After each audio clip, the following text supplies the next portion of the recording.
3 days ago, Donald Trump pulled off something incredible. He sent special forces into Venezuela, captured Maduro, and flew him to New York in handcuffs. The whole world watched in awe. Love him or hate him, nobody could deny it was one of the boldest military operations in American history. Trump was riding high. His approval on foreign policy was spiking. Republicans were celebrating. Democrats were scrambling. And then 5 Republicans stabbed him in the back. Not Democrats, Republicans, members of his own party. They voted with Democrats to strip Trump of his war powers, to tell the commander-in-chief that he can't do what he just did ever again. Trump's response? He went nuclear. Susan Collins, Lisa Murkowski, Rand Paul, Josh Hawley, and Todd Young should never be elected to office again. That's a sitting president calling for the end of 5 senators' careers from his own party, in public, on social media. So what the hell just happened? Why did these 5 Republicans turn on Trump at his moment of triumph? And what does this mean for the future of the Republican Party? Let me show you everything, because this story is way bigger than one vote. Let me set the scene for you. It's Thursday, January 8th, 2026. 4 days after Maduro's capture, the Senate floor is packed. Democrat Tim Kaine from Virginia has introduced something called a War Powers Resolution. This is a Vietnam-era law that says the president can't commit American troops to combat without Congress's approval. Kaine's resolution would force Trump to get congressional permission before any future military action in Venezuela. No more surprise raids, no more "we'll run the country" statements. If Trump wants boots on the ground, he has to ask Congress first. Now, everyone expected this to fail. The Senate is controlled by Republicans 53-47. Trump just pulled off a major win. Why would any Republican vote against him now? But then the votes started coming in.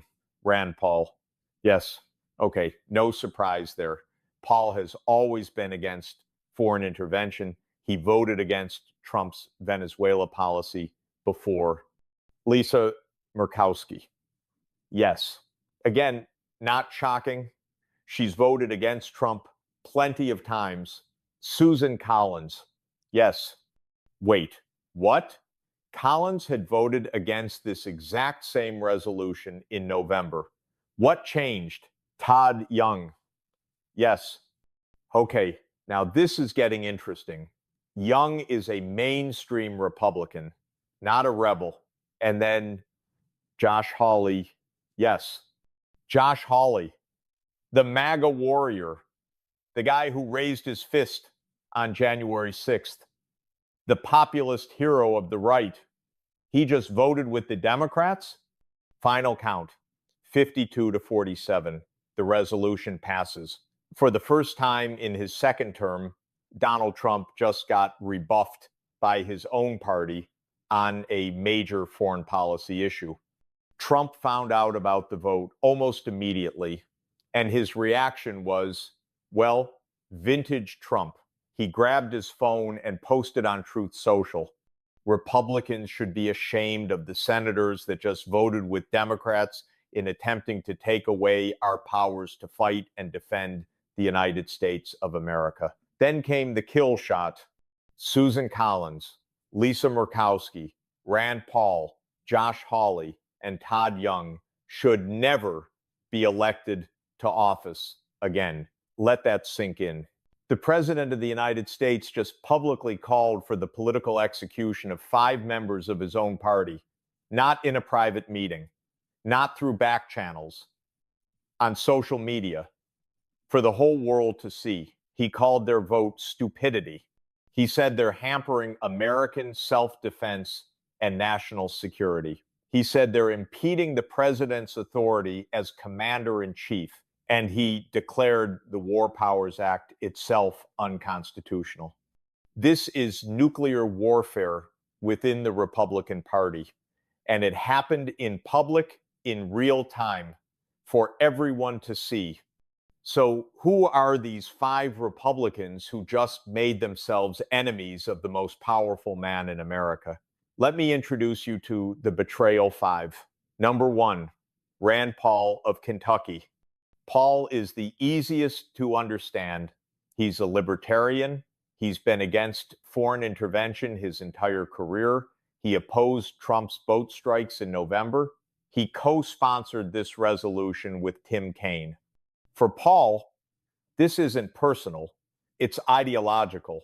He believes the Constitution gives Congress, not the president, the power to declare war.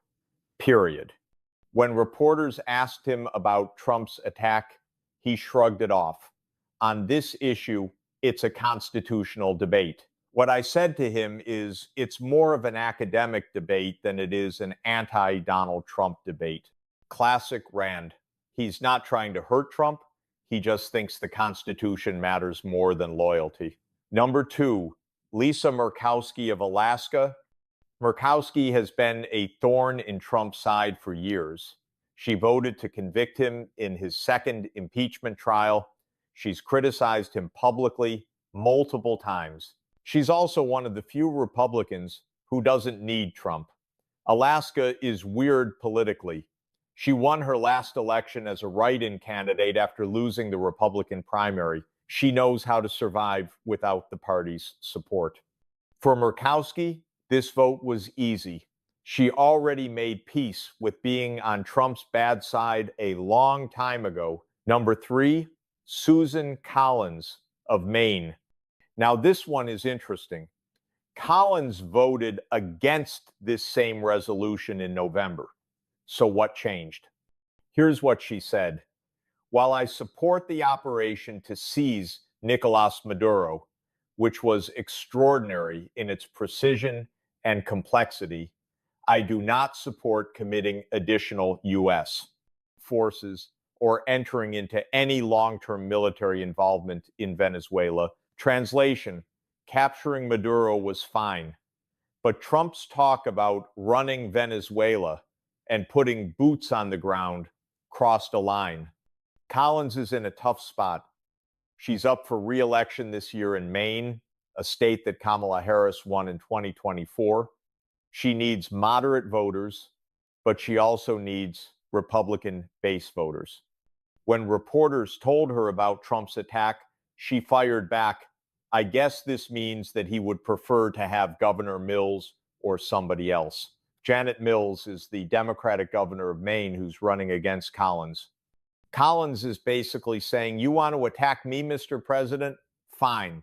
But if I lose, you get a Democrat in my seat. That's a warning shot right back at Trump. Number 4, Todd Young of Indiana. Young is probably the most surprising name on this list. He's not a rebel. He's not a moderate. He's a mainstream conservative Republican. But Young has always cared about constitutional process. And he specifically said he's open to supporting Trump's Venezuela policy if Trump comes to Congress first. I'm not prepared to commit American troops to stabilize the country without debate and authorization in Congress, Young said. Trump campaigned against forever wars, and I strongly support him in that position. See what he did there? He's using Trump's own rhetoric against him. Trump said he was against endless foreign wars. Young is holding him to that promise. Number 5, Josh Hawley of Missouri. This is the one that shocked everyone. Josh Hawley is not a moderate. He's not a libertarian. He's a MAGA populist. He raised his fist to January 6th protesters. He's been one of Trump's loudest defenders in the Senate. So why did he vote against Trump? Hawley explained it simply. My read of the Constitution is that if the president feels the need to put boots on the ground there in the future, Congress would need to vote on it. But there's more to the story. Hawley has been quietly positioning himself as a different kind of Republican. He's populist on economics, he's skeptical of big business, and he's increasingly skeptical of foreign intervention.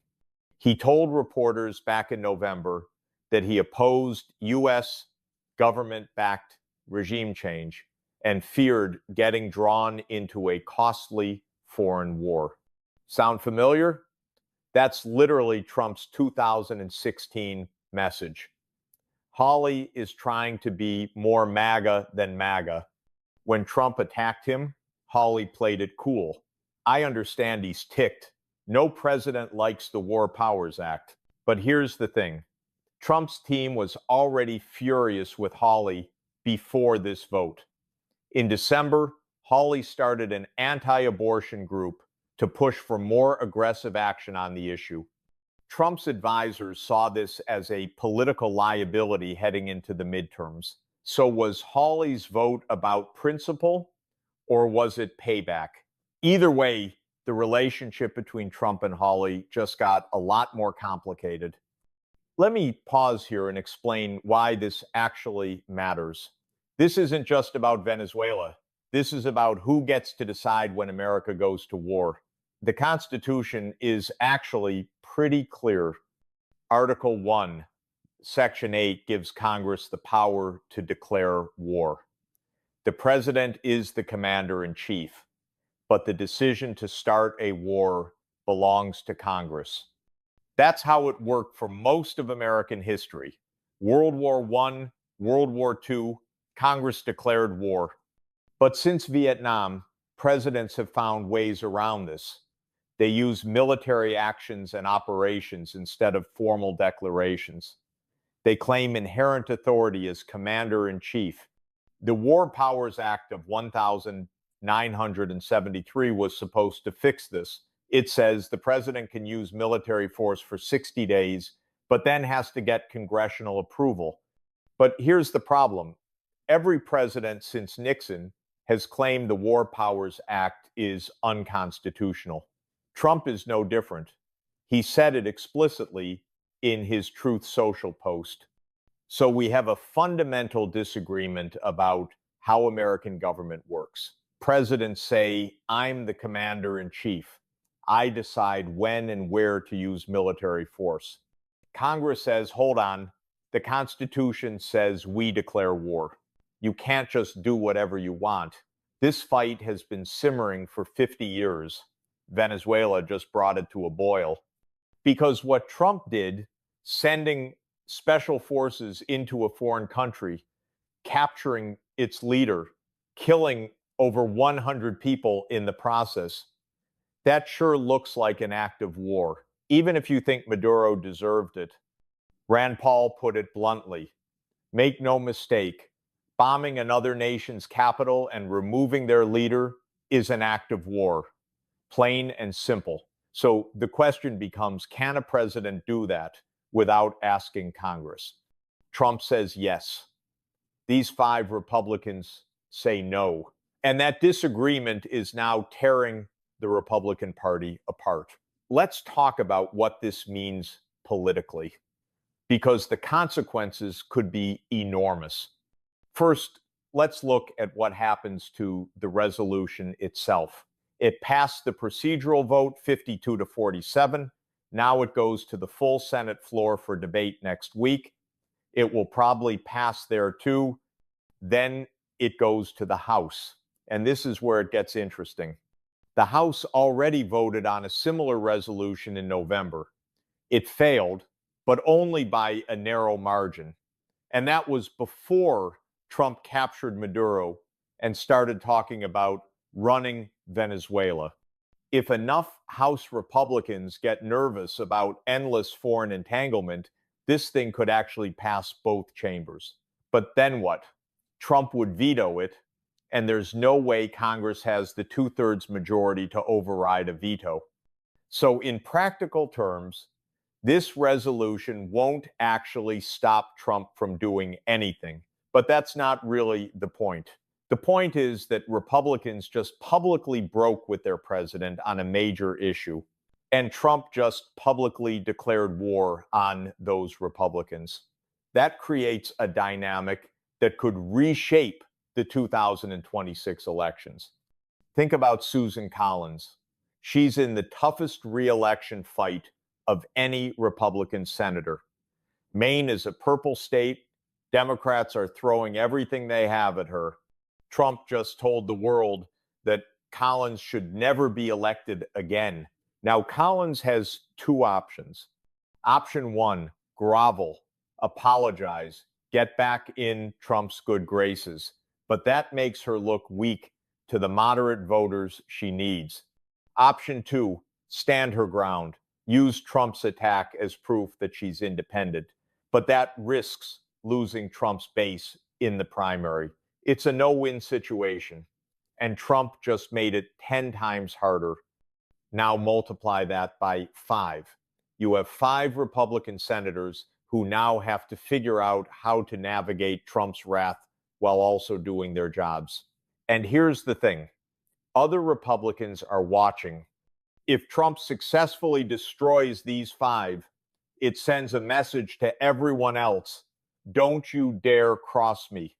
But if these 5 survive and even thrive, it shows that you can stand up to Trump and live to tell about it.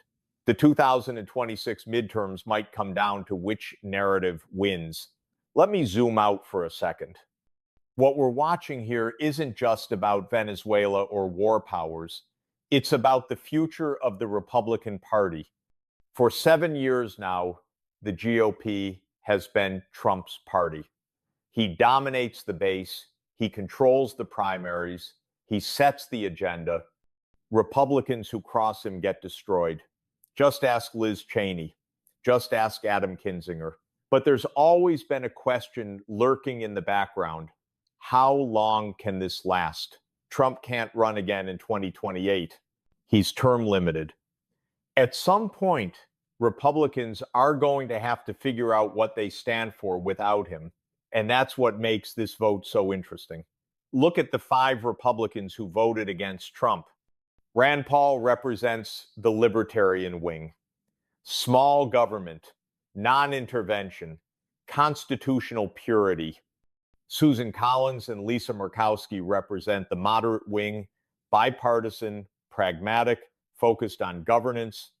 Todd Young represents the traditional conservative wing, pro-business, pro-defense, but process-oriented.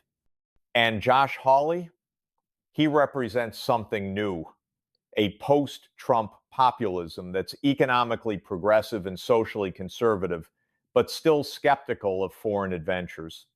All 5 of these wings voted together against Trump. That almost never happens.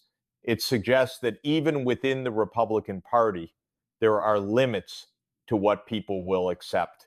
When the president starts talking about running foreign countries and threatening to invade allied territory, even loyal Republicans start to get nervous. This might be a one-time thing. These 5 might fall back in line on everything else. But it might also be the beginning of something bigger, a recognition that Trump's approach to foreign policy is creating risks that even Republicans aren't comfortable with. Venezuela, Iran, Greenland, Cuba, Colombia, Mexico, Nigeria. Trump has threatened military action against all of them in the past week alone. At some point, even the most loyal Republicans have to ask, where does this end? Now, let me give you the other side of this. Because from Trump's perspective, these 5 senators just did something unforgivable. Trump doesn't see this as a constitutional debate. He sees it as betrayal, pure and simple.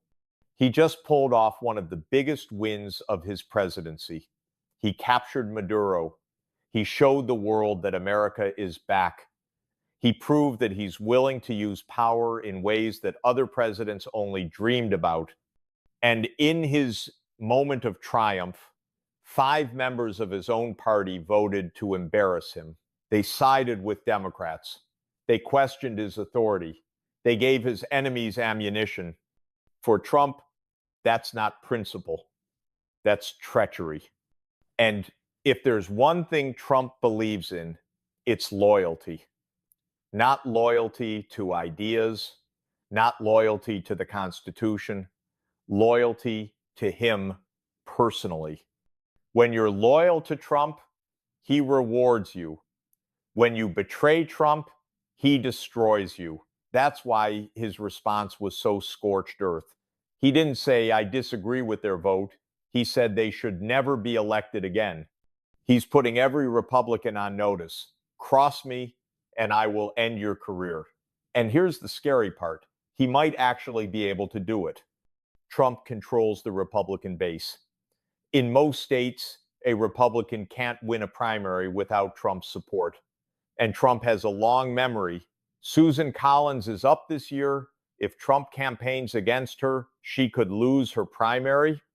Lisa Murkowski isn't up until 2028. But Trump will remember Rand Paul isn't up until 2028 either, but he's already on Trump's list. Todd Young isn't up until 2028. He might hope Trump forgets by then. Josh Hawley isn't up until 2030, but he had presidential ambitions. Those might be dead now.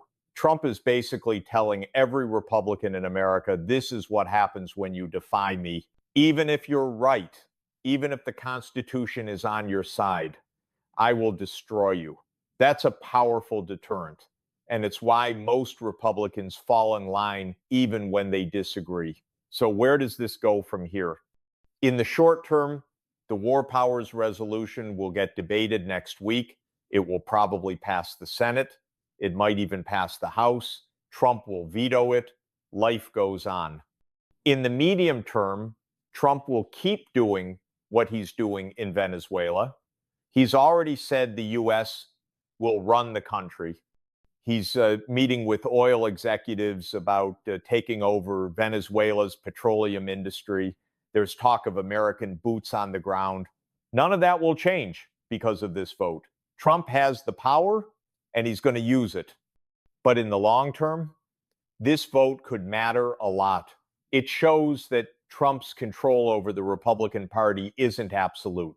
There are limits. There are lines that even loyal Republicans won't cross. It also shows that the debate over American foreign policy is far from settled. Trump's aggressive approach, capture leaders, threaten invasions, take over countries, is popular with some Americans but deeply troubling to others. And it shows that the 2026 midterms are going to be fascinating. Republicans are defending a lot of Senate seats this year. If Trump spends the next 10 months attacking Republicans instead of Democrats, that's going to make things very complicated. Democrats only need to flip 4 seats to take the Senate. Susan Collins alone could be the difference. Is Trump really going to spend his political capital trying to destroy his own party members, or will he eventually move on? Nobody knows. That's the thing about Trump. He's unpredictable. He might forgive, he might forget, or he might hold this grudge until the day he dies. Let me leave you with this. What happened on January 8th, 2026 was more than just a vote. It was a crack in the foundation. For years, Republicans have operated on one principle: don't cross Trump, no matter what, no matter how crazy it seems. Just fall in line and hope for the best. 5 Republicans just broke that rule. They voted their conscience or their self-interest, depending on how you see it. And Trump immediately tried to destroy them. This is the new reality of American politics. A president who demands absolute loyalty, a party that mostly gives it to him, and a handful of dissenters who might pay the ultimate political price. Was this vote brave, cowardly, principled, political? Honestly, it's probably all of those things at once. Politics is complicated, but here's what's not complicated. Donald Trump just told 5 Republican senators that their careers should end. Those 5 senators just told Trump that there are limits to presidential power. One of them is going to be proven right. In 10 months, we'll find out who. That's the story. 5 Republicans who defied Trump, a president who demands revenge, and a party caught in the middle of a civil war. Whatever happens next, one thing is certain. 2026 is going to be wild,